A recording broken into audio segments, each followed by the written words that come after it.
Morning, अस्सलाम वालेकुम। सबसे आगे मैं आपको कहेंगे खुशामदीद। मेरे साथ है मोहम्मद शुएब, मेरे साथ है सबीन फारूक और इस नए हफ्ते के आगाज में एक नई एनर्जी के साथ प्रोग्राम का आगाज करते हैं। वैसे इस वक्त सबसे ज्यादा एनर्जी चाहिए कराची के बच्चों को। हाँ, क्योंकि वहाँ पर मैट्रिक के सालाना इम्तिहान शुरू हो चुके हैं। बिल्कुल, आज पहला पेपर है और 9वीं और 10वीं जमात के 3,90,000 से ज़ायद स्टूडेंट्स हैं वो आज अपेयर हो रहे हैं और इसके लिए 524 इम्तिहानी मराकज़ कायम हुए हैं। और जब हम कराची की बात करते हैं, चूँकि ज़्यादा खबरें कराची से सिंध से आती है ना कि वहाँ पर नकल हो जाती है, पर्चा हो जाता है, नहीं वहाँ से ज़्यादा आती है, ज़्यादा आती है।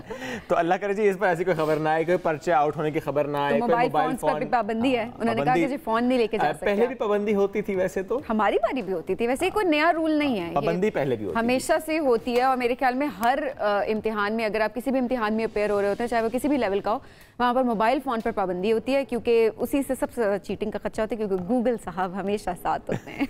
एनीवेज जी, all the best, good luck to all the students who are appearing today. Even ज़ाहिर उसके बाद भी जो पेपर्स होने हैं और इसके साथ साथ जो बाकी शहर है वहाँ पे भी जब पेपर्स का आगाज़ होगा तो हम उनके लिए भी ऐसे ही तैयारी करें कि जो सोशल मीडिया पे इस वक्त बच्चे आ रहे हैं, और अभी हम बच्चा कह रहे हैं, हम इनको वैसे ये बड़ी अजीब बात लग रही है अब, लेकिन ये जितने भी स्टूडेंट्स आगे सोशल मीडिया पे, मेरा उनका एज गैप जरा कम है, ये सही बात है, लेकिन जितने भी स्टूडेंट्स हैं वो सोशल मीडिया पे आ रहे हैं जी, सोशल मीडिया पे आके कहते हैं हमारे लिए दुआएं करें, हमारे लिए दुआएं करें।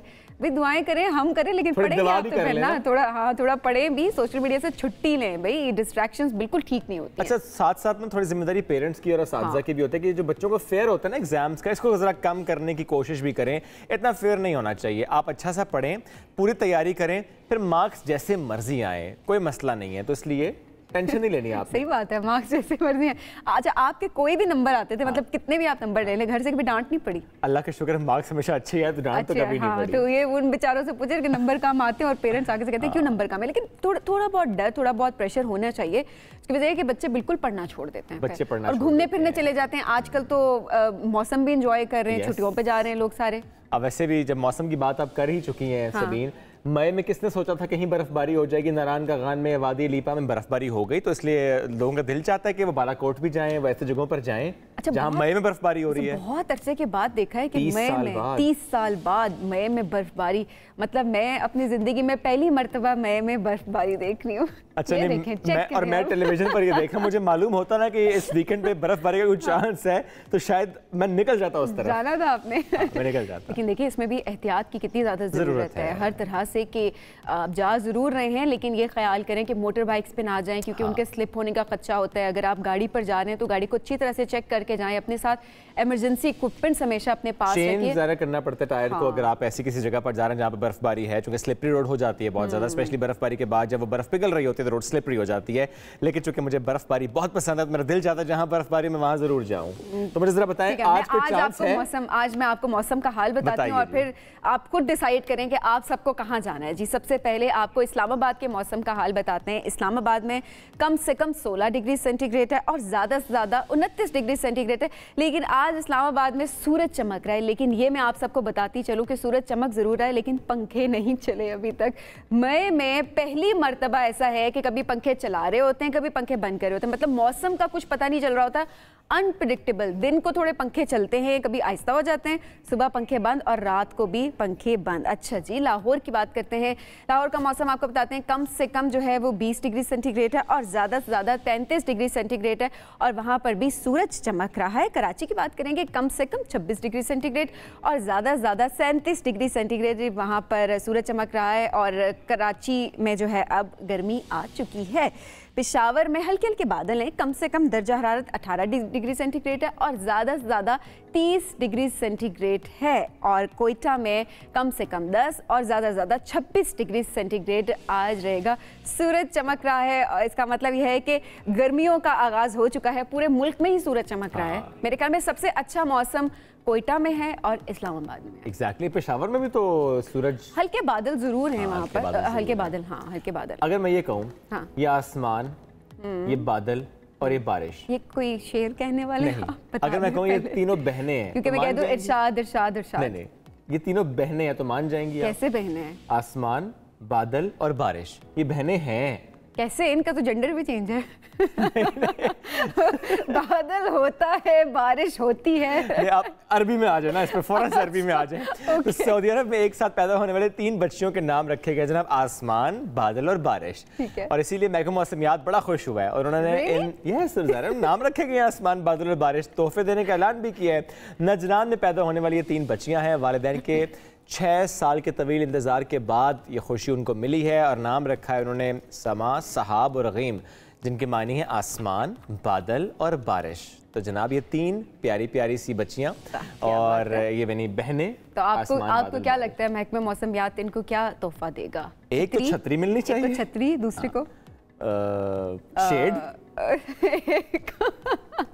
वैसे ये महकमा मौसमियात में बता सकता है। रेनकोट मिलना चाहिए। तीसरे को में भी कैप मिलनी चाहिए ना, है ना, आप सूरज से बच सके। तो ये हम वैसे ही प्रेडिक्ट करें, अल्लाह करे उनको बहुत अच्छा तोहफा मिला हो। लेकिन 6 साल के बाद इनकी रहमत आई है और रहमत क्या रहमतें आई हैं। माशाल्लाह माशाल्लाह, इनके नसीब बहुत अच्छे करे जी। और बहुत ही प्यारे नाम इनके रखे गए हैं। बढ़ते हैं आगे। अब एक खबर अपने देश की शामिल करते हैं, लेकिन जो विदेशी यहाँ पर आते हैं ना, जब वो खबरों की जीनत बनते हैं फिर हम सोचने पर मजबूर होते हैं कोई आकर हमें क्यों सिखा रहा है। जब हमारा दीन एक बात हमें सिखाता है और जब हमारा सोशल नॉर्म्स होती हैं, वैल्यूज़ होती हैं, सिविक सेंस होती है, अगर उसका फुकदान हो तो फिर जाहिर है काफ़ी सवाल उठते हैं। ये स्विट्ज़रलैंड से सवात आए सयाह कचरा फेंकने पर इन्होंने इज़हार नागवारी दिखाई और कहा कि खूबसूरत जो इलाके होते हैं वहाँ पर सफाई मुहिम होनी चाहिए। फिर उन्होंने सफाई मुहिम का आगाज़ भी कर दिया। कचरा फेंकना फितरती हुस्न से ज़्यादती है, इन्होंने कहा भी, और गंद को ठिकाने लगा। देखिए ना, वो जा रहे हैं, कचरा समेट रहे हैं, वो शॉपर में उसको इकट्ठा करने के बाद उसे डस्टबिन तक और क्या इंप्रेशन लेके जा रहे हैं। क्या अपने मुल्क में जाकर बताएंगे कि पाकिस्तानी कैसे हैं। देखिए, यहाँ आपकी परसेप्शन के साथ साथ ये भी होता है कि आपका इमेज किस तरह का जा रहा है किसी और मुल्क पे। और सबसे यही बड़ी बात है कि सफाई निस्फ़ ईमान है। हमारा तो दीन भी ये भी कहता है, फिर क्यों नहीं हम इसका ख्याल रखते। आधा ईमान इसको करार दिया गया, लेकिन जहाँ पर होता है कचरा फेंकते हैं और वहीं पर क्यों होता है। ये होता है ऐसे, जब आप यूँ करते हैं, आपके सामने बच्चों को कहते हैं बच्चे आपने कचरा बाहर नहीं फेंकना, यानी आप कर क्या रहे हैं और कह क्या रहे हैं। आपके एक्शंस कुछ और हैं और आपकी बातें कुछ और हैं। अमल नहीं है। तो अगर आप अमल सही करेंगे तो कहने की जरूरत नहीं रहेगी। अगर आप कचरा ठिकाने लगाएंगे, कुछ ना कहिए, बच्चे वो कॉपी करेंगे। गाड़ी में जाते हुए रैपर बाहर ना फेंकें, बच्चे नहीं फेंकेंगे। और कहीं पर अगर किसी ने रैपर फेंक दिया, उसको उठाएं तो बच्चे वो सीखेंगे। तो आपने अमल से काम करना है, सिर्फ कहने से कुछ नहीं होगा। चलें जी, एक कराची का विजुअल है हमारे पास। कराची का मकामी पार्क है, लेकिन वहाँ पर क्या ज़बरदस्त खेल हो रहा है कि मैं कहूँगा कि एक अच्छा इंप्रेशन लेकर जाएंगे जो आजकल हमारे मेहमान हैं। न्यूजीलैंड की टीम यहाँ पर आई हुई है और ग्रांट एलियट वैसे तो कमेंटेटर हैं और चूंकि इसीलिए यहाँ पर मौजूद थे। कराची के एक मकामी पार्क में गए और टेप बॉल क्रिकेट खेली है उन्होंने। वहाँ पे वीडियो में भी देखे कितने मजे से खेल रहे हैं वहाँ पर मकामी जो बच्चे हैं उनके साथ वो क्रिकेट खेल रहे हैं। ये खेल रहे हैं कि सिखा रहे हैं? सिखा रहे ऑब्वियसली, लेकिन वैसे हम तो सीखे सिखाए हैं। क्योंकि देखिए जब उन्होंने शॉट खेली तो बड़ी तारीफ उनकी, नौजवान था वहाँ पर, उसने कहा जी क्या जबरदस्त शॉट है। अरे वाह, क्या बात है। ये देखें जी, बेहतरीन। और वो बड़ा देखिए घूमते फिरते हुए जा रहे हैं इंप्रेशन। लेकिन कराची की जब हम बात करते हैं ना, कराची में जिस तरह आपने भी रिसेंटली विजिट किया तो आपने कहा ना डर लगता है, आप फोन गाड़ी में रख के जाते हैं, है कि कोई आपके साथ कोई वारदात ना हो जाए। बहुत सारी खबरें हम शामिल भी कर रहे होते हैं, लेकिन ये एक बहुत अच्छा है कि अमन का पैगाम जा रहा है कि अगर इंटरनेशनल क्रिकेट बहाल हुई है हमारे मुल्क में तो वहाँ पर सिक्योरिटी के इंतजाम भी बहुत अच्छे हैं।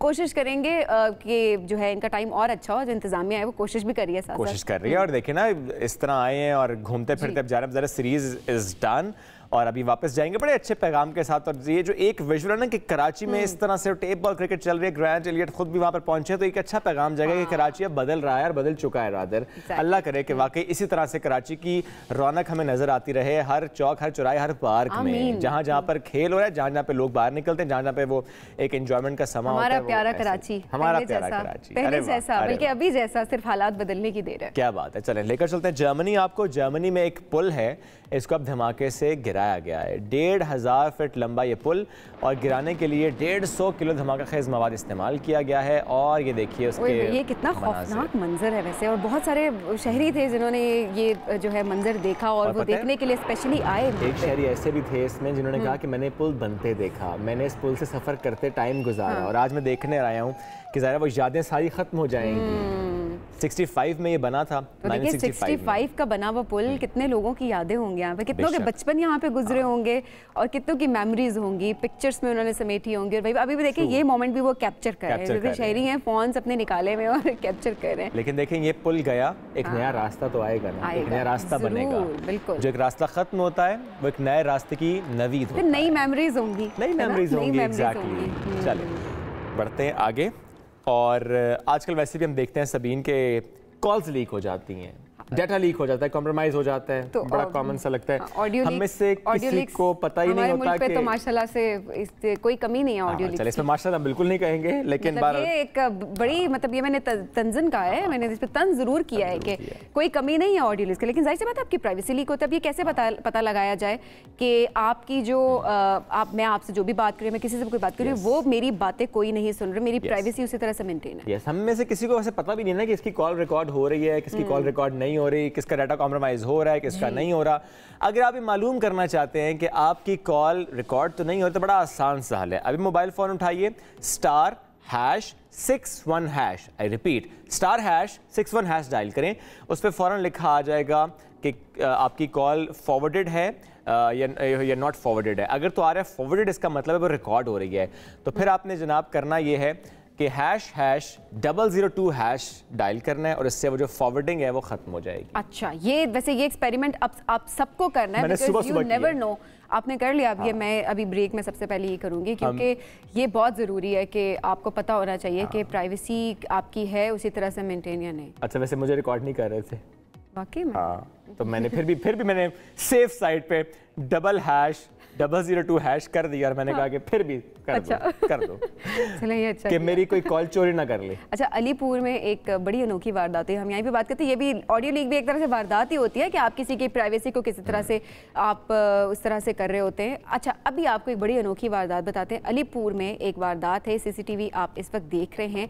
इसको अगर हम थोड़ा सा एलाबोरेट करें, जो हमें नजर आ रहा है वो ये कि एक बच्ची है, वो दुकान के बाहर जाती है, दुकान के बाहर जाकर वो शोर मचाना शुरू कर देती है, जिसपे जो दुकानदार है वो दुकान से बाहर जाकर उसको पूछने लगता है, परेशान हालत में बाहर जा रहा है कि क्या हुआ है, बच्ची को संभाल रहा है, पूछ रहा है उसे। उतनी देर में दुकान पर मौजूद 2 नौजवान हैं, उन्होंने वहां पर वारदात कर दी। ये देखें जरा। अब इसमें क्या होता है शोएब के कभी कभार ये होता है कि अगर वाकई ऐसा कोई वाकया होता है, लोग रेजिस्ट कर रहे होते हैं कि वो किसी को हेल्प करें। वो हेल्प के लिए बाहर नहीं जा रहे होते, क्योंकि ऐसे वाकयात सामने आते हैं जिसकी वजह से हम कहते हैं ना कि किसी की मदद हम नहीं कर पा रहे होते, हम क्यों अपने कंफर्ट जोन से बाहर नहीं निकलते। This is the reason. ये हम खुद क्रिएट करते हैं एक चीज और उसके बाद लोगों के जो है वो जहनों में डर जो है वो बैठ जाता है और फिर लोग मदद नहीं जा कर रहे होते किसी दूसरे की। चले बढ़ते हैं आगे। ये तो हमने कुछ खबरें आपके साथ आज शेयर की। अब पहले मेहमान की तरफ बढ़ने का वक्त है जनाब। और जब मेहमान की हम बात करते हैं, आज एक ऐसे शहरी हमें ज्वाइन कर रहे हैं जिन्होंने एक हादसे की सूरत में रिकॉर्ड कायम किया है। आदमी रिकॉर्ड का जब हम तस्करा करते हैं सबीन, तो हम कहते हैं आदमी रिकॉर्ड बनना टूटना, ये बहुत सुना था हमने। लेकिन हवा में 8000 फीट की बुलंदी पर उल्टा लटकने और 17 मिनट की परवाज में क्रैश लैंडिंग ना कभी देखी थी ना कभी सुनी थी, लेकिन ये हुआ है। और इनका ताल्लुक कराची से है। पैराग्लाइडर है मुर्तज़ा सदरीवाला जी, आए थे यहाँ पर घूमने फिरने की गर्ज से। एडवेंचर स्पोर्ट्स के शौकीन हैं। मुजफ्फराबाद के मकाम पीचनासी पर होने वाली इस अनोखी पैराग्लाइडिंग ने सबको हैरान किया। तो हुआ क्या था, आखिर ये हादसा कैसे हुआ, उल्टे कैसे लटक गए, फिर कैसे कंट्रोल रखा? और ये बता दें कि ये कोई प्रोफेशनल पैराग्लाइडर नहीं है, ये आम शहरी है। जिस तरह से हम सब किसी सियाही मकाम पर जाते हैं और हमारी कोशिश होती है कि हम पैराग्लाइडिंग करें, पैरासेलिंग करें और डिफरेंट हम स्पोर्ट्स खेल रहे होते हैं। तो ये इसी तरह से वहां पर गए। अब समझ नहीं आ रही इस पर खुश होएं, उदास होएं या रोएं या इनको अप्रिशिएट करें। एक सवाल भी तो बनता है ना सबीन के, हमारे यहाँ जो एडवेंचर स्पोर्ट्स हैं उनके इक्विपमेंट पर सवाल उठता है ना कि देखिए क्यों ऐसे हादसात की तरफ हम बढ़ जाते हैं। एनीवेज मुर्तज़ा साहब ने ज्वाइन कर लिया है। अस्सलाम वालेकुम मुर्तज़ा, बहुत शुक्रिया। थोड़ा सा बताइएगा कि ज़ाहिर है इसको हम स्टंट तो नहीं कहेंगे, एक तो हादसा था, लेकिन उसमें आपने आपको कंट्रोल में रखा। What actually happened that day? वालेकुम सलाम, कैसे हैं आप लोग? Thank you for having me. I would start with शुक्र अल्लाह, अल्हम्दुलिल्लाह। खुदा का शुक्र है कि ऑल इज़ वेल। तो मैं थोड़ा सा गाइड करूँगा कि on Eid one of my friends Mohammad है, तो वो मैं और ताहिर जो है ये गए पैराग्लाइडिंग के लिए। Mohammad is an certified pilot, paraglider का, तो ही कन्विंस अस के चलते हैं, और पीर चनासी पर वी वेंट। तो पहले दिन तो उन्होंने पैराग्लाइडिंग कर ली, एंड फिर जब मैं करने गया तो विंड्स वर नॉट फेवरेबल। तो second day which was Friday, उन्होंने कहा भाई इसकी पहले होगी तो हम कोई जाएंगे। अच्छा। तो जब मैं गया, और आप वीडियो भी देख रहे हैं, तो विंड्स फेवरेबल हुई और मैंने टेक ऑफ किया। तो टेक ऑफ के साथ ही हमें डिप मिला, और वहाँ पे एक जो है जाली थी, ग्रिल थी, उस पर मेरा राइट पाँव जो है हिट हुआ, और मैं जो है अपसाइड डाउन हो गया। जैसे हैंड स्टैंड करते हैं ना, सर नीचे और पाँव ऊपर। तो पहले तो कुछ समझ में नहीं आया, और बिल्कुल 1 फुट के ऊपर जो है ना, I could see the ground. तो मुझे ऐसा हुआ कि मैं तो पहले ग्राउंड पे हिट हो जाऊंगा। फिर खैर से आगे चले गए तो ग्राउंड दूर हो गया, माउंटेन्स दूर हो गए। देन आई थॉट कि शायद जो मेरे साथ, जो क्योंकि टैंडम फ्लाइट थी तो मेरे साथ इंस्ट्रक्टर था, तो आई थॉट कि वो नहीं है। फिर थोड़ी देर बाद उसकी आवाज़ आई, डिसेंडिंग डिसेंडिंग डिसेंडिंग। तो मुझे हुआ कि चलो शुक्र अल्लाह के वो है। तो देन आई टोल्ड हिम कि भाई आप जो है ना, आप मुझे बताएं मुझे करना क्या है, अब जो हो गया है। उसने बोला पाँव ऐसे करें, नीचे करें, ऊपर करें, बट नथिंग हैपेंड। तो फिर मैंने देखा कि राइट के ऊपर जो है ना, उसके हाथ से भी एक आधा कंट्रोल छूट गया था। और वो जो है ना, मैंने कहा भाई ये मैं पकड़ूं, तो उसने मना किया। फिर देन ही ट्राइड, लेकिन द थिंग इज़ कि मैंने क्या देखा, मैंने सबसे पहले मतलब मुझे मेरे दोस्तों का ख्याल आया कि जिन्होंने मुझे देखा है ये होते हुए, तो I thought they would be worried. अच्छा, नीचे उतर के मुझे बीच में से बताऊंगा, नीचे उतर के मुझे लोगों ने पूछा कि भाई कलमा पढ़ लिया था। मैंने कहा यार वो नहीं पढ़ा, क्योंकि इसमें बात ये होती है कि भाई एज अ मुस्लिम तवक्कल तो अल्लाह है और मौत हक है, लेकिन वो तो जब आनी है, ठीक है। But I really enjoyed it, enjoyed it in a way कि मैं बिल्कुल सेंसेस में था, मैं नीचे मतलब जो ऊपर से हम देख रहे थे नीलम झेलम मिक्स कर रहे हैं, ब्राउन और ब्लैक वाटर, तो I could see that, I could सारा नज़ारा आपने देखा। लेकिन मुर्तज़ा हम ये भी जानना चाहेंगे कि जब आपने कहा कि आप हवा में उल्टे हो गए थे और उसके बाद डेफिनेटली लैंड करना था, तो आपका सर जो है वो ज़मीन की तरफ था, ये लैंडिंग किस तरह से हुई? बिल्कुल लैंडिंग इस तरह से हुई कि उन्होंने बोला कि चिन ऊपर कर देना। अच्छा, जब मैं थोड़ा सा ये करूँगा कि वो नीचे मुजफ्फराबाद के रनवे के वहाँ पे लैंड होता है एयरपोर्ट पे, तो जो ग्रास है, तो वॉकी टॉकी पे ऊपर से कह रहे थे कि भाई जो है ना ये उल्टा है, पैसेंजर उल्टा है। तो नीचे आई कुड सी लोग यहाँ से भाग रहे हैं, वहाँ भाग रहे हैं, वहाँ मुझे पकड़ने के हवाले से। बट इवेंचुअली मतलब वो बहुत ज़बरदस्त फ़नी सीन था मेरे लिए। 100 बंदे यहाँ भाग रहे हैं, वहाँ भाग रहे हैं मेरे साथ। तो but they could not catch मी। तो उन्होंने बोला चिन ऊपर रखना, बट आई थॉट कि चिन ऊपर रखूँगा तो मेरी चिन जाएगी। तो मैंने ये जो हेलमेट का ये हिस्सा होता है उसमें स्लाइड किया, and then the instructor also help me कि मैं उल्टा हो गया। तो फिर जो है ना मैंने अपनी बैक पे लैंड किया। ज़ाहिरी बात है जो जैकेट वगैरह था वो फट गया था, and luckily I was wearing a puff jacket, तो उसने सेव किया। बट बहुत लेकिन मुर्तज़ा पूरे 17 मिनट वो नीलम झेलम को देखना, वो नज़ारा एंजॉय करना अपनी जगह, हवास पर काबू कैसे रखा? हम तो नॉर्मल भी पैराग्लाइडिंग करें तो 1-2 मिनट थोड़ा सा अपने हवास हम खो देते हैं, पैनिक कर जाते हैं, स्पेशली फर्स्ट टाइम कर रहे हो। तो 17 मिनट तक आप एंजॉय कर रहे हैं। मैं थोड़ा सा ये ऐड करना चाहूँगा, मैं थोड़ा सा ये ऐड करना चाहूँगा कि द थिंग इज़ कि मैं NLP का स्टूडेंट हूँ। अच्छा। तो I think NLP neuro linguistic programming, तो it really help me. I am a certified practitioner, master practitioner of NLP। उसका फ़ायदा हुआ। दैट रियली हेल्प मी, क्योंकि एक इंसान में अगर आप देखें ना तो 4 चीज़ होती है, स्पिरिचुअल होता है, इमोशनल होता है, ठीक है, मेंटल होता है और फिजिकल होता है। तो स्पिरिचुअल इस के भाई मुझे खुदा पे तवक्कुल था, ठीक है। इमोशनल ये था कि मैं फियर नहीं हुआ मुझे, मेंटल ये था कि मुझे पैनिक नहीं हुआ, और इन सब की वजह से मेरा जो फिज़िकल जो बिहेवियर था वो बिल्कुल नॉर्मल था। मैंने कोई हाथ पाँव नहीं मारे या मैं चिल्लाया नहीं कि मैं मर जाऊंगा, ये हो जाऊंगा, अल्लाह ना करे। तो ऐसी सिचुएशन में पैनिक नहीं करना, आपने बिल्कुल काम रहना है। पैनिक तो बिल्कुल नहीं करना। और मैंने सिर्फ एक चीज़ पूछी थी इंस्ट्रक्टर को, यार ये जो हार्नेस है, because my weight is like 92 kgs, तो यार ये हार्नेस मेरा वेट उठाएगा? मतलब सिर्फ मुझे एक ही फिक्र थी कि हार्नेस ना खुल जाए, उसके जो बकल थे वो ना खुल जाए। उसने बोला उसकी आप फिक्र ना करें।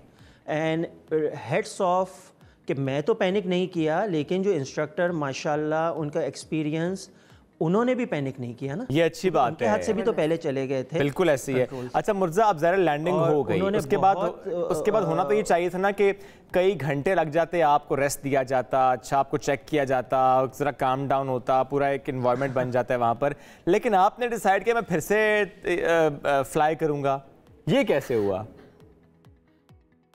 हाँ तो हुआ क्या कि मतलब अच्छे लोग भी होते हैं और बहुत अच्छे लोग हैं पाकिस्तान में। अच्छा वैसे तो वो भीड़ जमा हो गई, क्योंकि होता ये है कि एक बाइक का एक्सीडेंट भी होता है तो कराची में बहुत भीड़ जमा हो जाती है। ऐसे तो ही ये हुआ तो ज़ाहिर बात है 100-200 लोग थे। अच्छा मैं जैसे ही लैंड किया, मैंने the first thing I asked was instructor कहाँ है।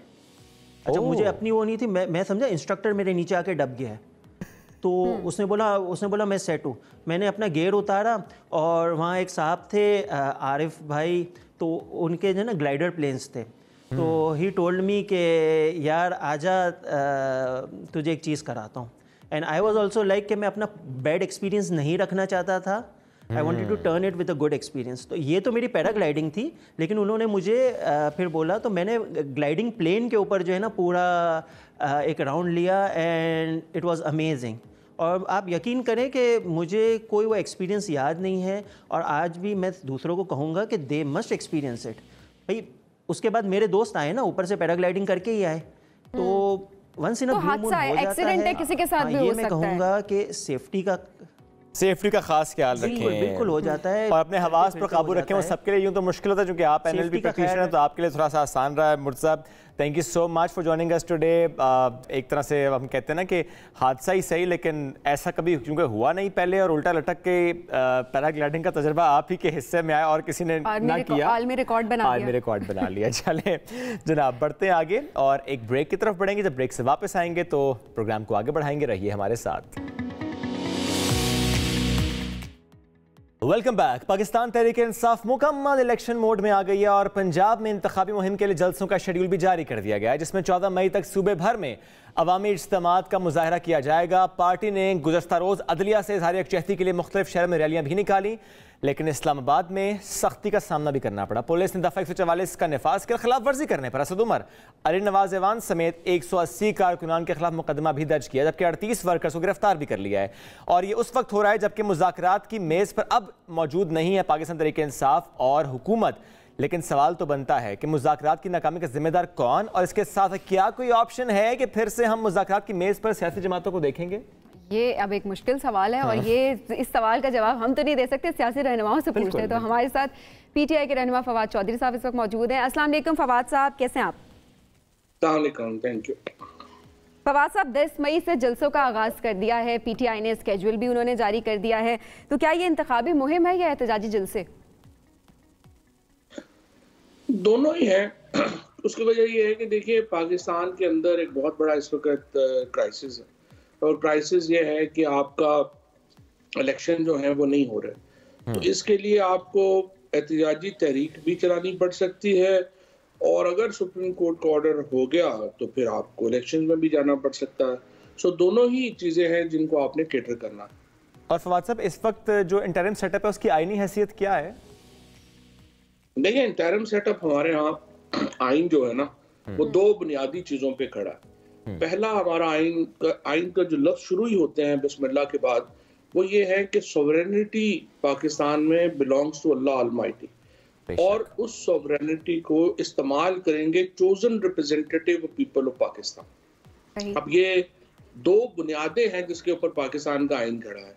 आपका आइन रियासत का तस्वुर ही नहीं करता नामजदगियों के ऊपर। इस वक्त 75% पाकिस्तान नामजद हुकूमतों के ऊपर जो है वो चल रहा है, जिसका मतलब ये है कि ये हुकूमतें आइन रिकग्नाइज नहीं करता 90 दिन के बियॉन्ड। और आप इनके बयान सुने, वो जो मोहसिन नकवी साहब हैं उनकी आप बातें सुने, वो हर काम के ऊपर माशाल्लाह उनकी बड़ी ज़्यादा तवज्जो है, सवाए इलेक्शन कराने के जिसके लिए वो आए। और इस वक्त ये चीफ मिनिस्टर दोनों सूबों की और कैबिनेट ये आर्टिकल 6 को हिट कर रही है, और पाकिस्तान के अंदर जो भी इस वक्त ये चेक साइन कर रहे हैं एडमिनिस्ट्रेटिव ऑर्डर जारी कर रहे हैं वो गैर आईनी है, इसका इन्हें हिसाब देना पड़ेगा। अच्छा, आप कह रहे हैं हिसाब देना पड़ेगा, इसका मतलब है जब भी इंतखाबात होते हैं, जब गवर्नमेंट आती है, लेट्स सपोज पीटीआई गवर्नमेंट आती है जो कि आपको नजर ये आ रहा है, तो हिसाब लेंगे इनसे? हमारी हुकूमत जब भी आई, मौजूदा दोनों चीफ मिनिस्टर्स और ये जो काबीना है, इनके ऊपर आर्टिकल 6 का केस चलेगा और इनको जो है वो उसके मुताबिक सजा मिलेगी। और जो पैसे अब खर्च हो रहे हैं, इन काबीना के अरकान और चीफ मिनिस्टर्स जो हैं उनको वापस देने पड़ेंगे। सही। फवाद साहब, मुज़ाकरात हमने देखा नाकाम ही रहे, लेकिन आगाज किसने किया था मुज़ाकरात का? या ये सियासी जमातों का खुद से फैसला था कि मुज़ाकरात होने चाहिए, या ये सुप्रीम कोर्ट का ऑर्डर था? देखिए, हुआ ये था, मामला क्या है? मामला ये है कि सुप्रीम कोर्ट ने ये कहा कि देखिए, अगर आप आगे जाना चाहते हैं एक दिन के ऊपर इंतखाबात में, सुप्रीम कोर्ट नहीं कर सकती। सुप्रीम कोर्ट क्यों नहीं कर सकती? आइन का आर्टिकल 224 कहता है असम्बलियां टूटेंगी, 90 दिन में इलेक्शन होंगे। कल भी आपने देखा होगा, चीफ जस्टिस साहब ने अपनी तकरीर में भी यही बात की, आज तमाम अखबारों में लीड भी उन्होंने यही कहा, 90 दिनों से आगे हम नहीं जा सकते। सो अदालत 90 दिन से आगे नहीं जा सकती, लेकिन पार्लियामेंट जो है उसके पास ये इख्तियार है कि वो आइन में तरमीम कर ले। जब ये लोग कहते हैं ना कि पार्लियामेंट सुप्रीम है, पाकिस्तान के अंदर ना पार्लियामेंट सुप्रीम है ना सुप्रीम कोर्ट सुप्रीम है, पाकिस्तान के अंदर आइन सुप्रीम है। अब आइन को बदलने का क्या तरीका है? आइन को बदलने का तरीका यह है कि 228 मेंबरान हैं कौमी असम्बली और 67 सेनेट के मेंबरान जो हैं वो इकट्ठे हो जाएं और वो आइन में तब्दीली ले आए। जब ये लोग 2/3 अक्सरियत से इकट्ठे हो जाते हैं, जो कि नेशनल असम्बली में 228 बनती है और सेनेट में 67 बनती है, फिर ये आइन को तब्दील कर सकते हैं और उस वक्त जो सुप्रीमेसी है वो पार्लियामेंट को शिफ्ट होती है। सो ये अगर अदालत का ये मानना था कि अगर आप आगे लेके जाना चाहते हैं तो फिर आपको जाहिर है कि उसके लिए पार्लियामेंट से रिव्यू करना पड़ेगा, तो वो उसके लिए फिर ये मामला शुरू हुए, आई वुड से अच्छे हुए, और अब एक पॉइंट पे आके बात फिर हट गई। कहाँ तक अच्छे हुए फवाद भाई? ये 3 चीजें थी। एक पहली चीज थी ये कि इलेक्शन थी, हमें एक दिन में करवाना चाहिए, ठीक है, तो बिल्कुल हमने कहा जी बिल्कुल ठीक है, आप एक दिन में इलेक्शन करवा लें। फिर उन्होंने कहा जी ये केयर टेकर गवर्नमेंट्स के ऊपर जो है वो इत्तफाक राय होना चाहिए, हमने कहा जी वो भी चले, उसके ऊपर भी कर लेंगे। तीसरा ये था कि हमारा मानना ये था कि 14 मई से पहले जो बजट है वो आप पेश ना करें। हम क्यों कह रहे हैं बजट आप पेश ना करें कि 3 महीने में तहरीके इंसाफ की पॉपुलैरिटी को कोई फर्क नहीं पड़ जाना, इमरान खान को कोई फर्क नहीं पड़ जाना, लेकिन मसला ये है कि आप ये देखें कि एक हुकूमत बजट दे के फौरन जो है वो डिसॉल्व करना चाहती है असम्बली, वो अगली आने वाली हुकूमत को क्यों बाइंड करके जाना चाहती है अपने बजट में? बजट देना अवाम के नुमाइंदों का हक है। अभी अगर आप जो है वो ये कर देंगे कि 2 ही तरीके हैं ना, या तो आप IMF से और उनकी वर्ल्ड बैंक के मुताबिक बजट देंगे तो वो बड़ा सख्त बजट होगा। दूसरा तरीका ये है कि आप अवामी बजट देंगे, उससे वो नाराज हो जाएंगे। तो मुझे तो समझ नहीं आती कि इसके ऊपर हुकूमत इंसिस्ट क्यों कर रही है, ये छोड़ देना चाहिए अगली हुकूमत को। लेकिन अभी फवाद साहब, अभी आगे आप क्या देख रहे हैं? अगर 14 मई को पंजाब में इलेक्शन नहीं होते, आपकी पार्टी का क्या आगे क्या स्ट्रेटेजी, क्या लाहेअमल होगा? ये हमारी पार्टी का इशू नहीं है। देखो, अगर ये तो आपका भी उतना इशू है जितना मेरा इशू है। अगर आपको इलेक्शन से आपका एक बुनियादी रिश्ता ही रियासत से खत्म हो जाता है, अगर हम आपसे वोट का हक ले लें, रियासत का शहरियों से क्या रिश्ता है? रियासत के शहरियों से ये रिश्ता है कि आपको हक है कि आप हुक्मरान चुनेंगे, अवाम को ये हक है, हम लोगों को हक है कि हम हुक्मरान चुनेंगे, और रियासत को हक है कि वो हमें टैक्स करेगी।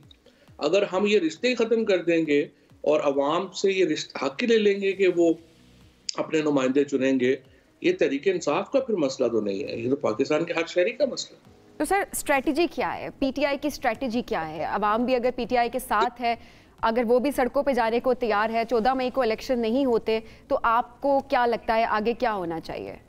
सभी बात यह है कि हक जो है वो घर बैठे तो नहीं मिलते। हक के लिए तो दुनिया में तो कौमें लड़ती हैं। अगर हम अपने इस बुनियादी हक से भी हमें महरूम कर दिया जाए और हम घरों से ना निकले, हम एहतजाज ना करें, हम अपने हक ना छीन सकें, फिर देखिए हमें तो कौम कहलाने का कोई हक नहीं है ना। लेकिन फवाद भाई, फैसला कभी सड़कों पर तो नहीं हो सकता ना? नहीं, लेकिन ये सबीन ने सवाल और पूछा है कि अगर नहीं होगा तो फिर एहतजाज की सिचुएशन क्या होगी।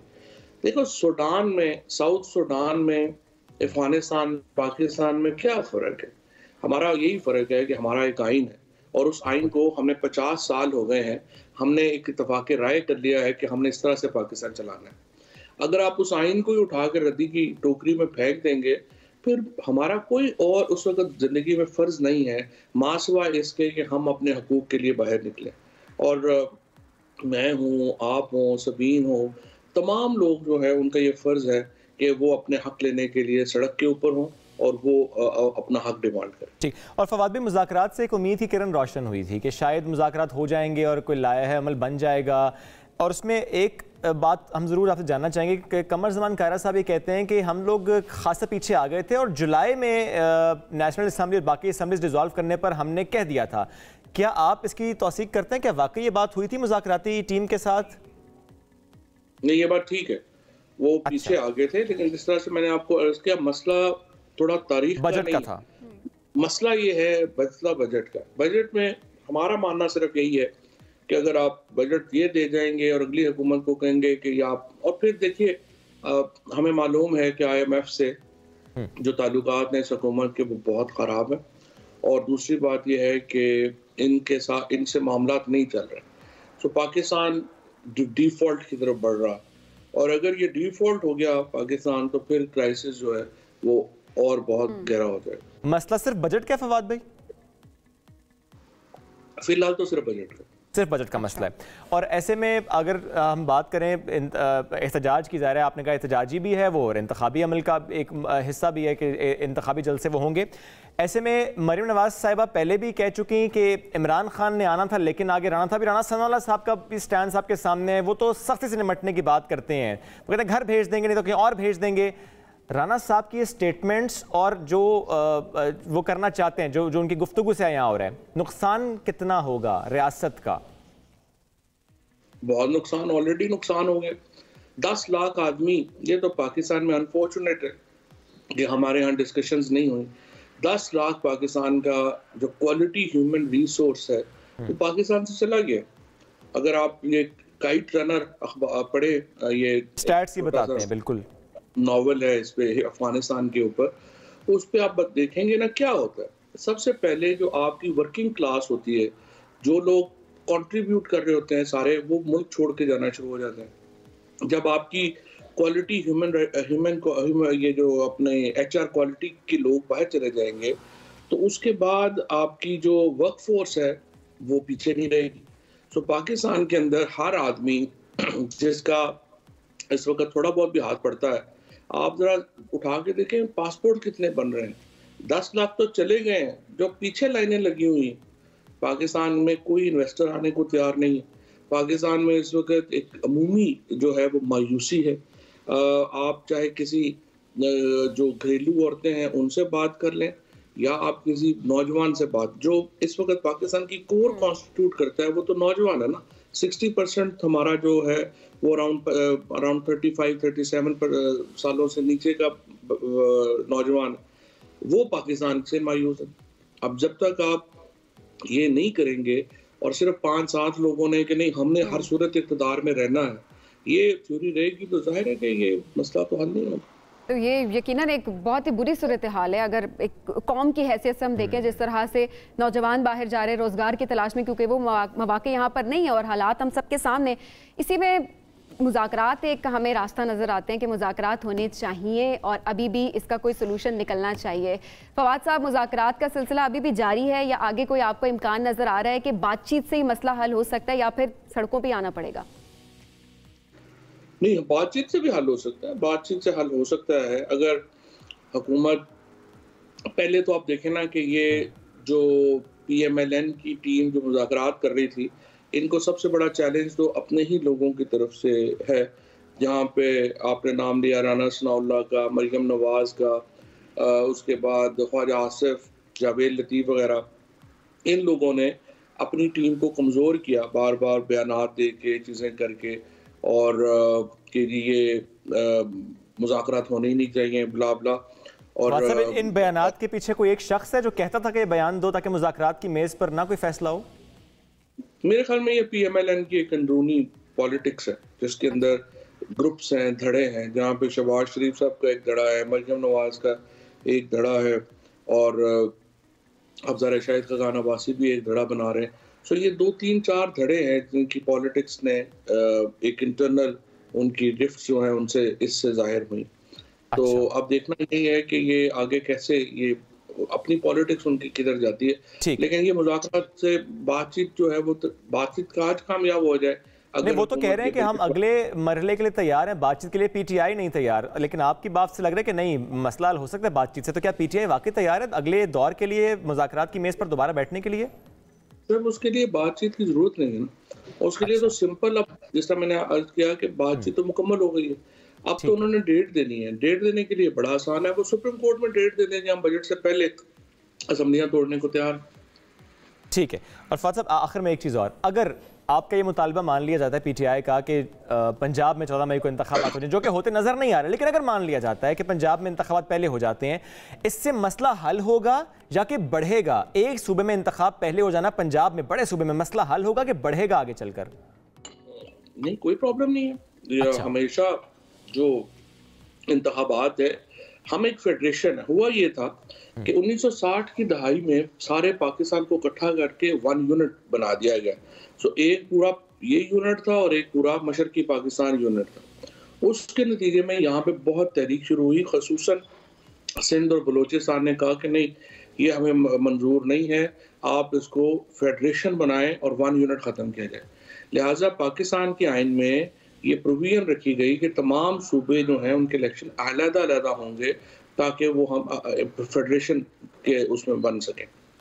अब अगर आप दोबारा 1 यूनिट बनाना चाहते हैं और आप चाहते हैं कि तुम सूबों में इलेक्शन ही अलग ना हो, तो फिर तो ये एक बहुत बड़ा डिपार्चर होगा पाकिस्तान के आइन में कि हम एक फेडरेशन से दोबारा 1 यूनिट की तरफ चले जाएं। ये मुद्दा नहीं था, और अगर आप तकरीरें भी उस वक्त की उठा के देखें तो पीपल्स पार्टी ने, ANP ने ये बुनियादी मुतालबे किए थे कि पाकिस्तान में फेडरेशन को बहाल किया जाए और यूनिटरी फॉर्म ऑफ गवर्नमेंट को ख़त्म किया जाए। यूनिटरी फॉर्म ऑफ गवर्नमेंट इस वक्त पाकिस्तान के इंटरेस्ट में नहीं है। पाकिस्तान में अलग-अलग ही इलेक्शंस होने चाहिए और सूबों को ये हक है, जिस तरह से वो कहते हैं ना जी कि सिंध और ये हमें मुंतखब हुकूमत जो है वो बजट दे, यही हक पंजाब और खैबर पख्तूनख्वा के लोगों का भी है कि यहाँ भी मुंतखब हुकूमतें बजट दें। ठीक है, हो गया। ठीक है फवाद साहब, आप कहते हैं कि मुंतखब हुकूमतें जो है वो भी बजट दें और यही अवाम का हक है और सूबे का हक है। बहुत शुक्रिया, आप हमारे साथ मौजूद थे। अब बढ़ेंगे आपकी जानिब, हमारे साथ रहें। चीफ जस्टिस पाकिस्तान उमर अता बंदियाल ने गुज़श्ता रोज़ लाहौर में तकरीब से खिताब किया और कह दिया कि सियासी जमातों के दरमियान मुज़ाकरात अभी जारी हैं और ये ख़त्म नहीं हुए, लेकिन साथ ही ये मुतनब्बे भी कर दिया कि अगर आइन असम्बलियाँ तहलील होने के 90 रोज़ के अंदर इंतखाबात का हुक्म देता है तो फिर सुप्रीम कोर्ट के जजेस आंखें नहीं झपक सकते।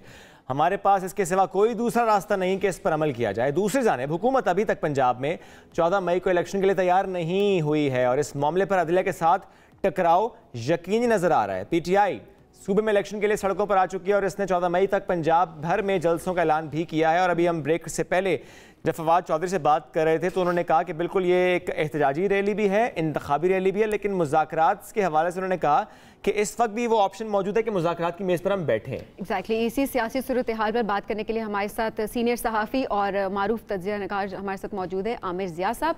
आमिर साहब, आप चीफ जस्टिस साहब के इस बयान को किस तरह से देखते हैं? वो कहते हैं कि मुज़ाकरात जो हैं सियासी जमातों के दरमियान अभी भी जारी हैं। क्या मुज़ाकरात वाकई अभी भी हो रहे हैं?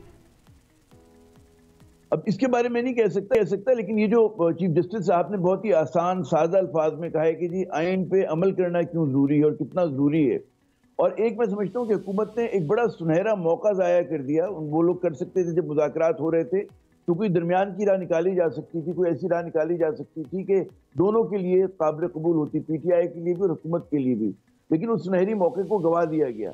अच्छा, ये जो तादीलें हुकूमत पेश कर रही है कि जी इंतखाबात नहीं होने चाहिए, पूरे एक मुल्क में बैक वक्त होने चाहिए, तो उसकी आइन में कोई जगह, मतलब आइन नहीं कहता, कोई पाबंदी नहीं लगाता कि जी पूरे मुल्क में एक दिन में इंतखाबात हों, जबकि आइन ये जरूर पाबंदी लगाता है कि 90 रोज में होने चाहिए। दो जगह पर आइन हमारा 224(2) और 105(3) यानी कि रीअसर्ट करते उस बात को कि अगर असेंबली डिसॉल्व हो जाती है सुबाई तो 90 रोज के अंदर, उससे बाहर नहीं, 90 रोज के अंदर इंतखाबात हों।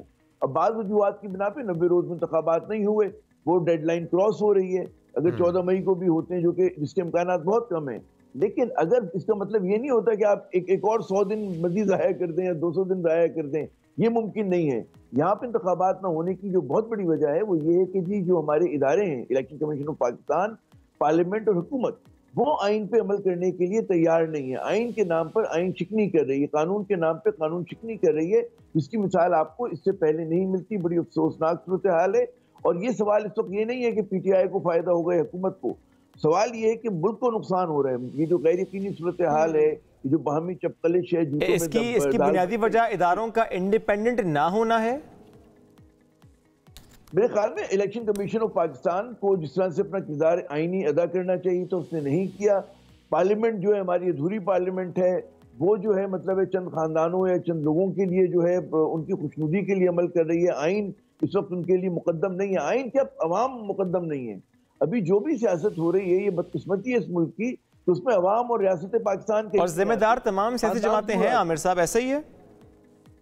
मैं समझता हूँ कि इसमें ज्यादा गालिब जो जिम्मेदारी आती है वो हुकूमत की आती है, PDM की आती है। और ऐसे में आमिर साहब जब हुकूमत ये कहती है कि हम बस बजट देना चाहते हैं, बजट देंगे, उसमें ज़रा एक प्रोसेस मुकम्मल करना है, जुलाई के एंड में वो कहते हैं कि हम तैयार हैं असम्बली तहलील करने पर। ये जो पॉइंट है जो कि PTI कहते हैं इस वक्त जो अहम मसला है, जो डेडलॉक है, वो बजट पे है। हम चाहते हैं बजट वो ना पेश करें और हुकूमत कहते हैं बजट पेश करें। यहाँ पर होना क्या चाहिए? देखिए, जो मेरी माशी माहिरीन से बात हुई है और बड़ा मैंने सीनियर लोगों से बात की, देखिए बजट जो होता है वो हुकूमत का अगले 1 बरस का कमिटमेंट होता है।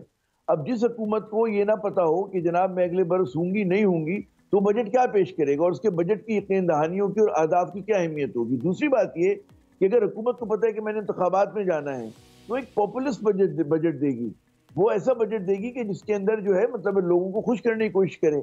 अब हमारे पास ना फिस्कल स्पेस और पाकिस्तान को जरूरत रिफॉर्म्स की है, तो अगर हुकूमत ने इस किस्म का पाकिस्तान के मारूफी हालात को उसकी निगेशन में कोई बजट दिया, उसका मतलब ये कि हमारा बुहरान माशी मजीद बढ़ेगा और ऐसी बारूदी सुरंगें बिछा के हुकूमत जाएगी कि अगली हुकूमत आए तो पाकिस्तान और पाकिस्तानियों पे इससे ज्यादा अभी भी लोगों की जान निकली हुई है। 48% अफरात ज़र है, 38% जो है वो, ये मैं उसकी बात करूँ, शॉर्ट टर्म 48% है और शॉर्ट जो मंथली आपने एवरेज देखो वो 38% है। तो ये चीजें हैं कि लोग बेरोजगार हो रहे हैं, धंधे बंद हो रहे हैं, फैक्ट्रीज बंद हो रही हैं, लोगों को तनख्वाहें नहीं मिल रही हैं, कटौतियां हो रही हैं। तो एक बहुत ही खतरनाक सूरत हाल है। इसकी वजह से आपको समाजी एक कहते हैं ना अनरेस्ट की तरफ हम जा सकते हैं। और उसमें जरूरी नहीं कि कोई ये PTI के साथ लोग निकले, लोग खुद निकलेंगे, जराइम में इजाफा होगा। कराची जैसे शहर में रोज हम अखबार में आप पढ़े कि 2-4 लोग मारे जाते हैं, लूटने वाले मारे जाते हैं, लूटने वाले मारे जाते हैं। किस चीज की ये निशानदेही कर रहा है कि मामला नहीं चले। फिर आखिरी बात, बदकिस्मती से इस हुकूमत के पास कोई रोड मैप नहीं है, क्योंकि इनकी क्रेडिबिलिटी का मसला है। तो इस क्रेडिबिलिटी की वजह से यहाँ का जो सरमायाकार है वो सरमायाकारी के लिए तैयार नहीं है। इनके पास कोई रोड मैप नहीं है पाकिस्तान को माशी बुहरान से निकालने का, सियासी बुहरान से निकालने का। एक ही हल है, वो हल ये कि आप जो है इंतखाबात की तरफ जाएं और जितना जल जाएंगे वो पाकिस्तान के लिए और अवाम के लिए बेहतर होगा। मैं नहीं कहता कि इलेक्शन हल है मसाइल का, लेकिन मसाइल हल करने के लिए पहला कदम है। जी ठीक हो गया, ठीक है आमिर साहब, बहुत शुक्रिया, आप हमारे साथ मौजूद थे। बहुत ही अहम बात कि जो पहला स्टेप है वो इलेक्शन ही है, ताकि बैठ के बात हो सके, किसी तरीके से चीज़ें आगे बढ़ सके, जो कि इस वक्त की ज़रूरत है। बिल्कुल, एक ब्रेक की तरफ बढ़ना है, ब्रेक से वापस आएंगे, साथ रहिए।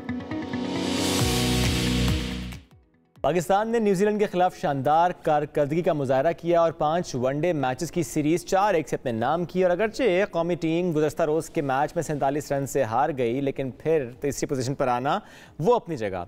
मुसलसल 4 मैचेस में कामयाबी हासिल करते हुए जुम्मे को पहली बार ऐसा हुआ कि वनडे इंटरनेशनल की नंबर 1 टीम बनी। एक दिन के लिए ही सही, लेकिन बहरहाल हमारी ये परफॉर्मेंस रही है जिसकी वजह से हमने वो जगह कुछ देर के लिए हासिल की। हमारी ख्वाहिश पूरी हुई है, हमारी ख्वाहिश पूरी हुई है, क्योंकि ज़ाहिर है कभी ऐसा हुआ नहीं था, हम उस लेवल पे आए नहीं थे। 2005 से 2005 से हम लोग थर्ड पे थे ना, हम थर्ड पे थे और थर्ड से ही हम मुसलसल उस पे पोजीशन पे थे। और एक बार थर्ड पे रहने के बाद अब हमारी कोशिश थी ना कि हम और बेहतर परफॉर्म करें। एनीवेज जो शायकीन है उनकी उम्मीदें बड़ी बढ़ जाती हैं ना जब हम अच्छी परफॉर्मेंस दिखाते हैं। और बाबर आजम की कप्तानी पर तनकीद करने वालों को भी जवाब तो मिला कि अच्छे कैप्टन हैं जनाब। तो अभी जो टीम रही और आगे ज़रा 2 बड़े इवेंट्स आने वाले हैं, तो टीम सिलेक्शन क्या होनी चाहिए, कहाँ पे हम गलती कर रहे हैं, कहाँ पे हमसे गलती कोताही हुई है और किसको हमें सुधारना है, इस पर बात करेंगे। साबिक चीफ सिलेक्टर मोहम्मद वसीम ने हमें ज्वाइन कर लिया है। अस्सलाम वालेकुम वसीम भाई, सबसे पहले तो बताएं कि भले एक दिन के लिए सही, लेकिन हम जिस तरह वनडे इंटरनेशनल में हम टॉप पर आए, सेहरा किसके सर जाता है?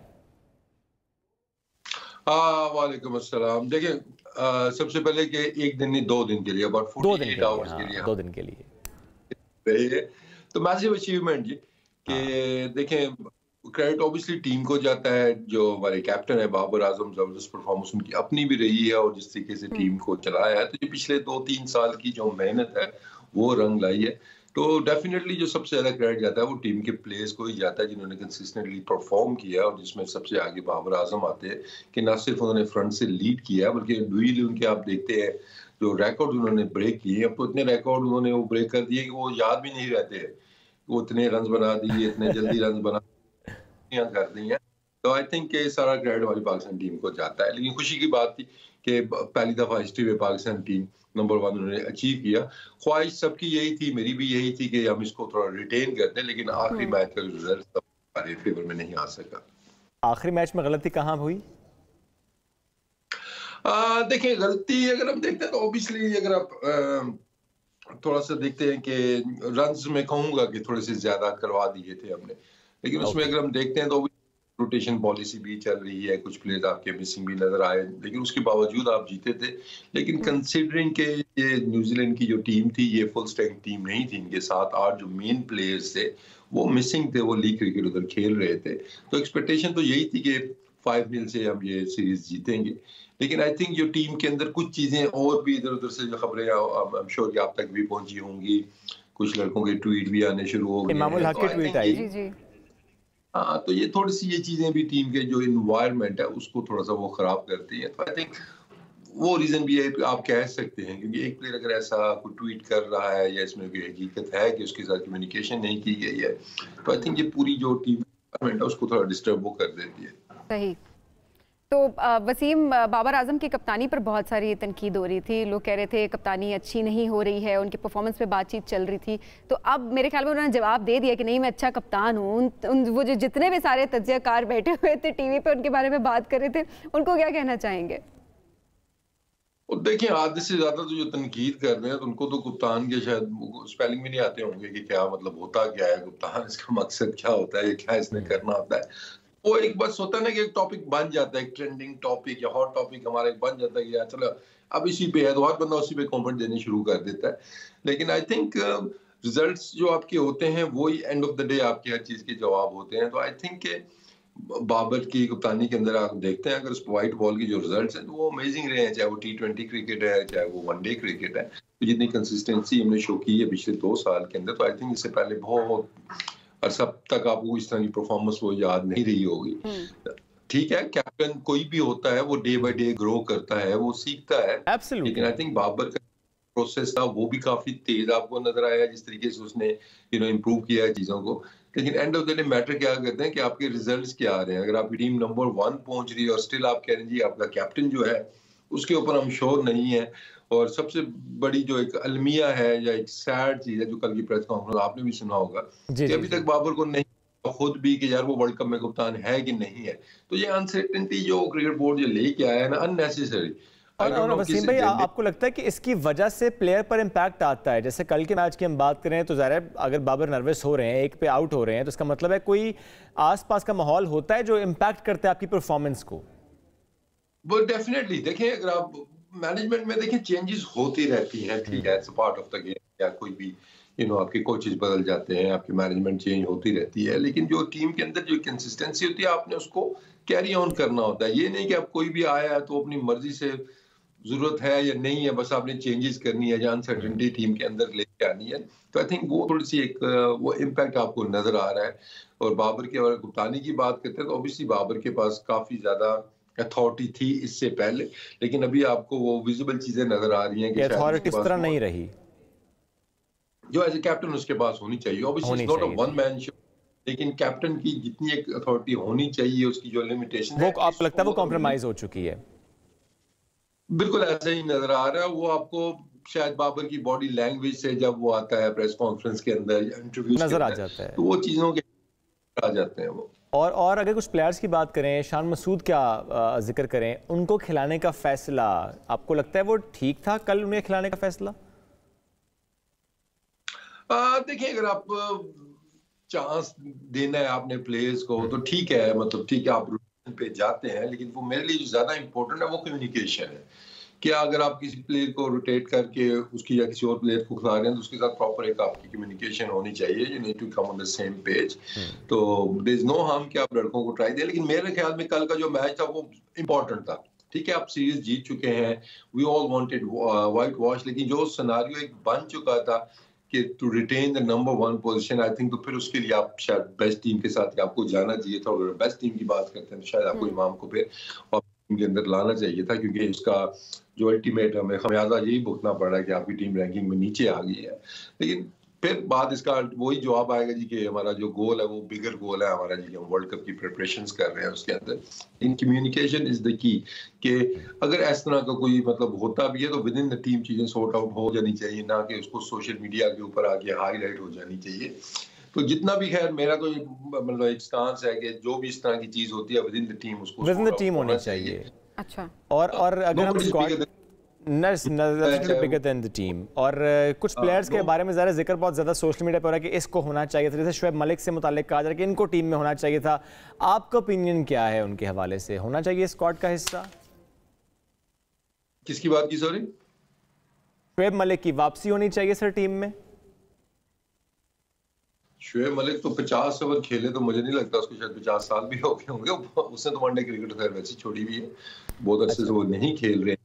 लेकिन आई थिंक जो बेस्ट हमारी जो एक देखें, एक होता है एक सिलेक्शन होती है सोशल मीडिया के ऊपर जिनके ट्रेंड बन जाते हैं, बहुत ज्यादा बातचीत शुरू हो जाए, तो कुछ प्लेयर्स होते ही वो सोशल मीडिया के फेवरेट है। और आप भी जो बात करें वन ऑफ दोस्त कि वैसे उनकी बात कोई करता हुआ नजर नहीं आएगा, लेकिन सोशल मीडिया पे आपको नजर आ जाएंगी। लेकिन अगेन आपने वो देखना है ना कि परफॉर्मेंस क्या रही है, डोमेस्टिक कप से खेल रहे हैं, वहाँ क्या परफॉर्मेंस चल रही है, टीम की रिक्वायरमेंट क्या है, वहाँ रोल का आपको प्ले चाहिए, तो आपको वो चीजें सारी देखनी होती हैं। But I think at the moment जो लास्ट फ्यू मैचेस में हमें अपना मिडिल ऑर्डर नजर आया है, इफ्तिखार के आने से एकदम से हमारी टीम की एक शेप चेंज हो गई है। जो मिडिल ऑर्डर में एक मिसिंग हमें पीस नजर आ रहा था वो भी आ गया। तो आई थिंक टीम तो आपके पास यही बेस्ट लड़के हैं, बस इनको आप यूटिलाइज कैसे करना है, किसका क्या रोल होगा, दैट इज मोर इम्पोर्टेंट, और किस तरीके से आपने क्रिकेट खेलनी है। तो मेरा नहीं ख्याल है कि इस टीम के अंदर आपको बहुत ज्यादा कोई चॉपिंग की या चेंजिंग की जरूरत है। तो वसीम, आपने ट्रेंड की बात की सोशल मीडिया पे कि सारे फॉलो करना शुरू कर देते, जाहिर लोगों की भी ख्वाहिशात होती हैं कि कौन सा प्लेयर होना चाहिए टीम में, किसको खेलते हुए देखना चाहते हैं, किसको खेलते हुए नहीं देखना चाहते। जब आप चीफ सेलेक्टर थे तो आप क्या करते थे? सोशल मीडिया को मद्देनजर रखा जाता है कि लोगों की क्या ख्वाहिशात हैं या क्या क्राइटेरिया सेट करते थे? देखिए, सोशल मीडिया अगर आप परसेंटेज देखते हैं तो बहुत कम परसेंटेज है हमारी। अगर आप आवाम की आवाज की बात करते हैं या पब्लिक ओपिनियन की बात करते हैं, सोशल मीडिया पे कितने परसेंट लोग हैं हमारे? बहुत कम है, शायद मतलब 2-4% भी शायद नहीं होंगे। तो लेकिन आपको अब ये नहीं कि आप चीजों को इग्नोर कर दें, सोशल मीडिया पे क्या चल रहा है क्या नहीं चल रहा है। समटाइम आपको बड़े अच्छे आइडियाज भी मिलते हैं, you know, other than selection कोई भी और चीज भी हो सकती है रिलेटेड क्रिकेट, तो नजर तो आपकी पड़ती है। लेकिन आपका प्रोसीजर तो वही है। अब ये नहीं कि सोशल मीडिया पे कुछ चीज हिट आ गई तो आपने वो करनी ही करनी है। आपकी जो अपने प्रोसीजर है सिलेक्शन के, वो आपने पूरे करने हैं। कोचेज ने अपने वो जो है ना देखने हैं कि उसके ऊपर वो चीजें पूरी उतर रही है कि नहीं उतर रही है। लेकिन डेफिनेटली जो दौर आ गया, और स्पेशली आजकल जो चीजें चल रही हैं, जिस तरह हमारा अभी क्रिकेट बोर्ड चल रहा है, वो तो आप कोई भी ट्रेंड चला दें तो प्रेशर हैंडल वाली तो वहाँ बात कोई नहीं है, वो फौरन वो कर देते हैं वो चीज। तो जो भी ये कर रहे हैं वो उनको पता है कि ये लोग अंडर प्रेशर आ जाएंगे सोशल मीडिया से। ठीक है। और अब आने वाले 2 बड़े इवेंट्स, इसमें वैसे तो आप कह रहे हैं कि स्क्वाड तो अच्छा है, वैसे जो गड़बड़ हो रही है उसको फिक्स करने की ज़रूरत है, बट शादाब, इमाद और शान, इनकी जगह आने वाले 2 इवेंट्स में बनती है, नज़र आती है आपकी राय में? देखिए, अभी शादाब तो आपका मैच विनर है, ये तो आप देखेंगे वो उसकी परफॉर्मेंस, अब जितने भी मैचेस उठा के देखेंगे मोस्टली उसकी परफॉर्मेंस अच्छी रही है। उसका जो एक प्रॉब्लम थोड़ा सा अनफॉर्चुनेट इंजरी का चल रहा है, उसको कोई ना कोई इंजरी हो जाती है, कभी ऑन फील्ड या कभी उसकी ऑन कोई जो इंजरी चल रही होती है। उसको वर्ल्ड कप में भी वो बॉल एक लगा था और उंगली के ऊपर, फुली रिकवर करने में बड़ा उसको टाइम लगा है। पिछले मैच के अंदर भी हमने देखा उसका पाँव शायद ट्विस्ट हो गया था। तो आई थिंक शादाब का तो अभी अब मेरा नहीं बनता कि उनके ऊपर क्वेश्चन बनता है। हाँ, कोई इवेंट खत्म होता है, अगला इवेंट उसका बड़ा टाइम है, थोड़ा ज्यादा गैप, 1-2 साल है, फिर आप बाकी लड़कों को ट्राई करें, फिर आप कंपैरिजन करें। तो एट द मोमेंट इस तरह के प्लेयर के ऊपर कोई क्वेश्चन डालना आई थिंक ये ज्यादती होगी। कि चाहे आप वर्ल्ड कप अभी जो T20 है उसमें देख लें, या उससे पहले भी अगर आप देखते हैं तो परफॉर्मेंस आपकी अच्छी आ जा रही है, वो टॉप की टीम का एक वाइटल पार्ट है। अब जो बाकी लड़के हैं, देखिए फिर बात तो आ जाती है ना टीम के अंदर अगर आप कंपैरिजन करते हैं नवाज का, इमाद वसीम का, तो नो वे नियर आपको इमाद नजर आते हैं जिसकी परफॉर्मेंस पिछले 2 साल से मोहम्मद नवाज देते हुए आ रहे हैं। तो 2 लेफ्ट आर्म स्पिनर्स मुझे नहीं नजर आ रहे स्क्वाड के अंदर, तो एक ही आएगा उसमें से। और परफॉर्मेंस वाइज अगर आप देखते हैं या स्किल वाइज भी देखते हैं तो आपको लॉट सुपीरियर नजर आ रहे हैं मोहम्मद नवाज। और इमाद का या शुएब मलिक के जो आप क्वेश्चन कर रहे हैं, देखें वो तो काफी अर्सा हो गया है, इमाद भी शायद 50 ओवर की क्रिकेट तो वो खेले हुए ही नहीं है, चाहे वो डोमेस्टिक है। पिछले 2-3 साल से वो बहुत कम, एक आध मैच 2 मैचेस वो खेले हैं। तो पहला क्राइटेरिया तो आपका ये हो गया ना कि आपने डोमेस्टिक में वो फॉर्मेट खेला हुआ भी है कि नहीं है। बिल्कुल। उसके बाद जो बाकी के ऊपर इतनी डिबेट बनती नहीं है, ये टेक्निकलिटीज भी आ जाती हैं ज़रा। सोशल मीडिया पे लोग नाम तो लिख देते हैं अपने अपने फेवरेट प्लेयर का, बट ज़रा इसमें फिर ये चीज़ें इन्वॉल्व होते हैं कि वो क्रिकेट खेल रहे हैं उस फॉर्मेट के कि नहीं खेल रहे।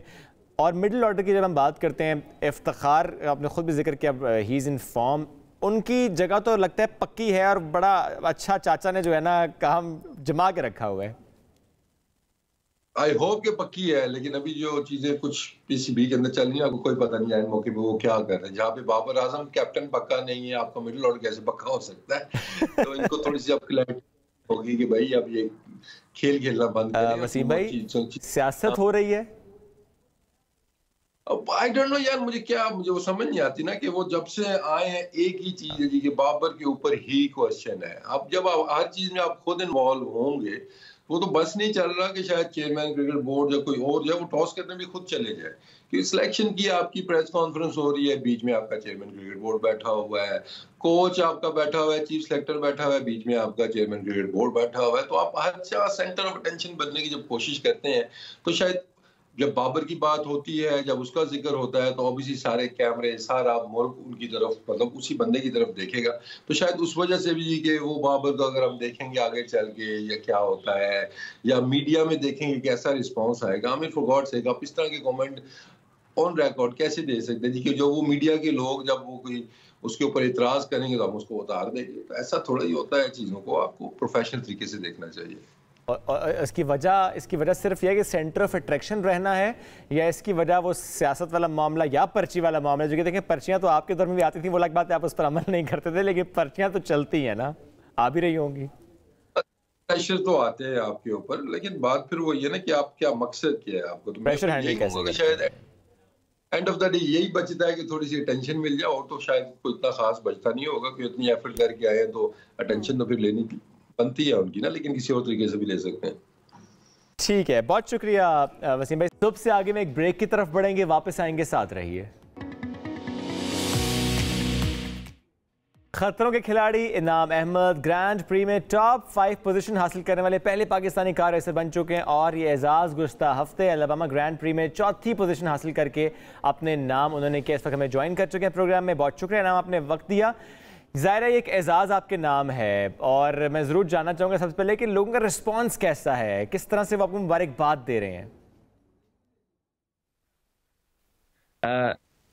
Oh well, you know, it's a good feeling. But to be honest, I've always been the kind of person that wants to win. To be honest, so I mean, it's all right from my point of view. But you know, until we win, I'm never really that happy. To be honest, and you know, and I want to win for the country, and I want to win for Pakistan. That's all we deserve. We deserve winning. We deserve winning or nothing else. So, to be honest, until I achieve that, I'm never really fully satisfied, and that's how I've always been since I was a child.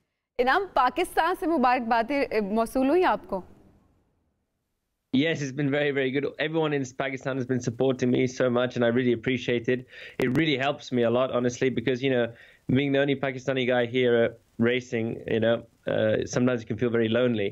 And when you have like half a country supporting you, it's really, really nice, and I really enjoy it. And it pushes me because, you know, racing is a very aggressive sport. And when I know, like, you know, I'm Pakistani, and you know we're not there's not many of us around in motorsport especially, it pushes me to drive fast and to go on. And you know, and because of the last race, I picked up 2 big American sponsors now that are coming on board, and it's been really good. I mean, racing in America has been fantastic. A lot of the American companies have been getting behind me, and I'm really happy being here. And that's going to be announced actually next week. It's a new. And Inam, please do share with us your journey of being a successful racer.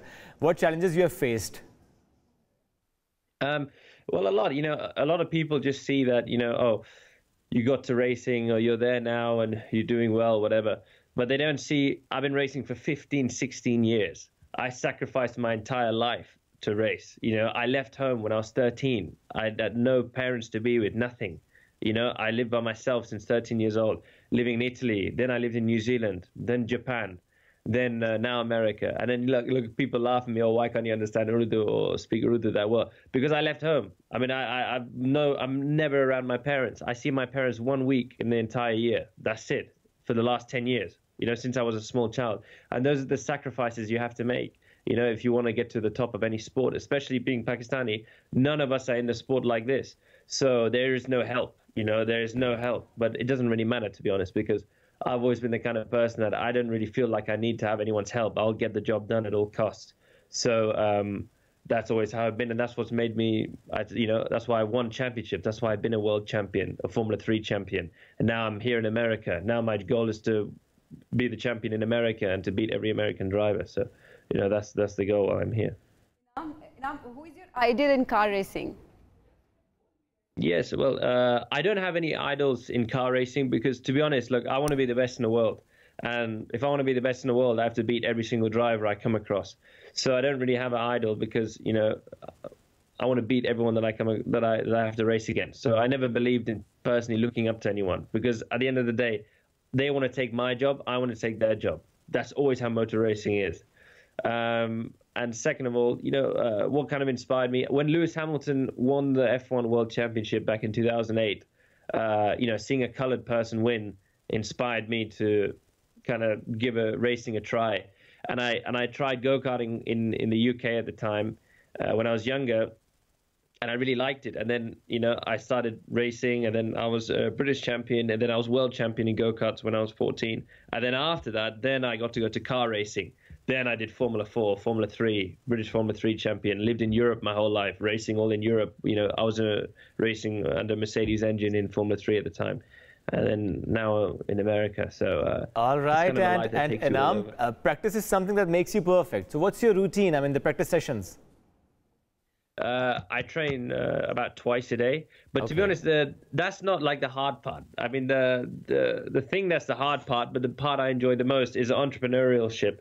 That's part of racing, because racing at the end of the day costs money, and you have to have sponsors behind you to be able to do it. I mean, like when you go to a team, the more sponsors you get, the more money the team can spend on the cars and to make the cars faster. So since 13 years old, I've always been going around getting sponsors, raising millions of dollars to be able to race. I mean, I've become really good at that. I've become a very good salesman, you could say.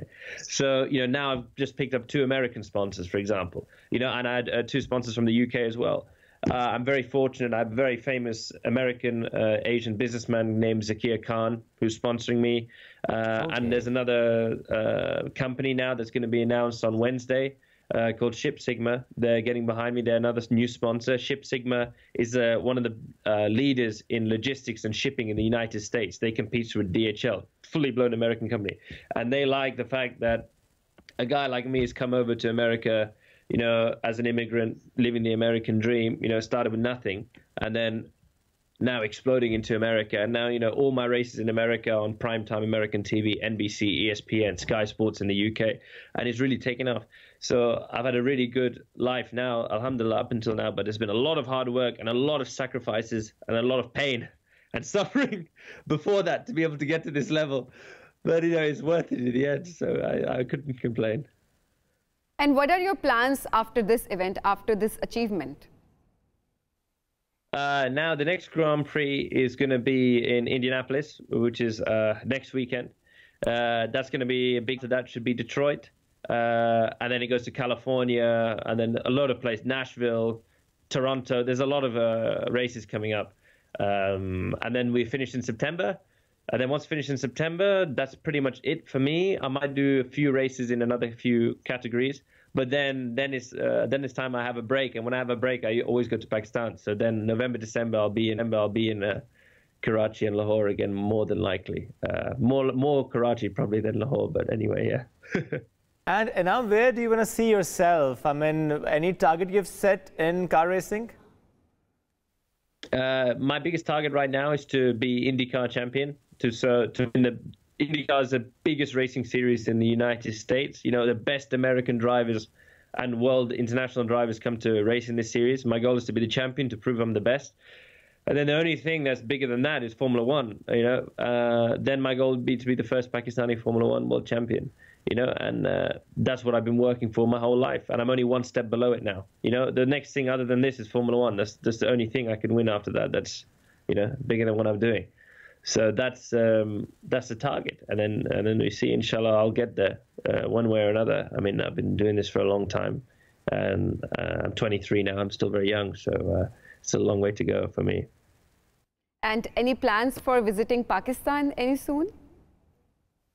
When I was in Pakistan last year, and you know, I was having such a good time because every time I go, it's like break for me. So it's the only time where I can be away from racing and just be with my friends and stuff.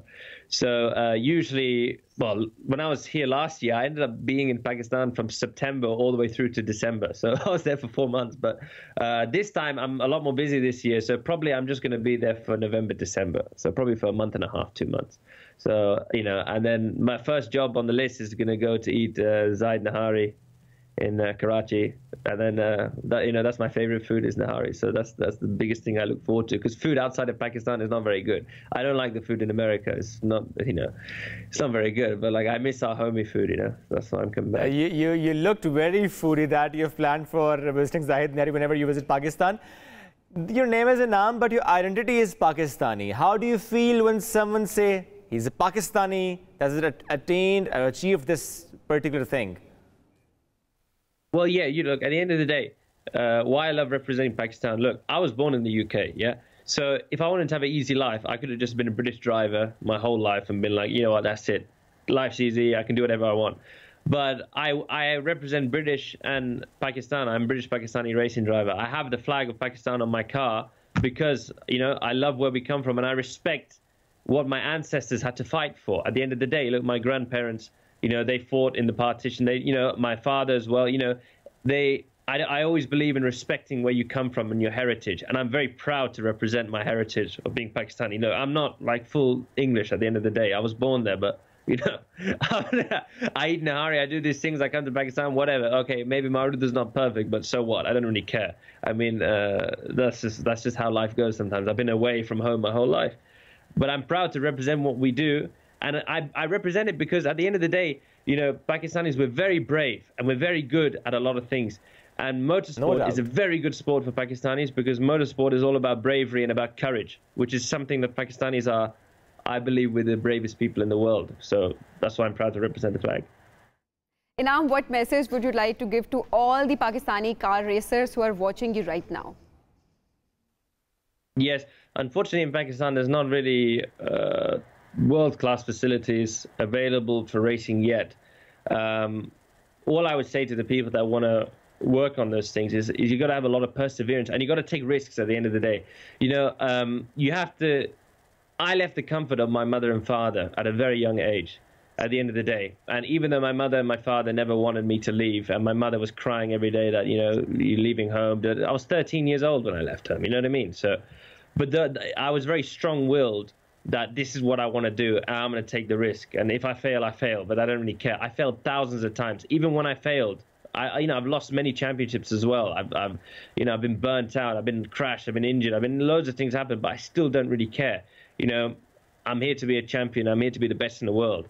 And you got to have that kind of perseverance. And that's something that you develop. No one is that. I don't believe people are born with those things. You know, I don't believe I was born with those things, but I trained and I molded my psychology to be a force of nature that no one can frankly disturb. No guy, I can go toe to toe with any racing driver.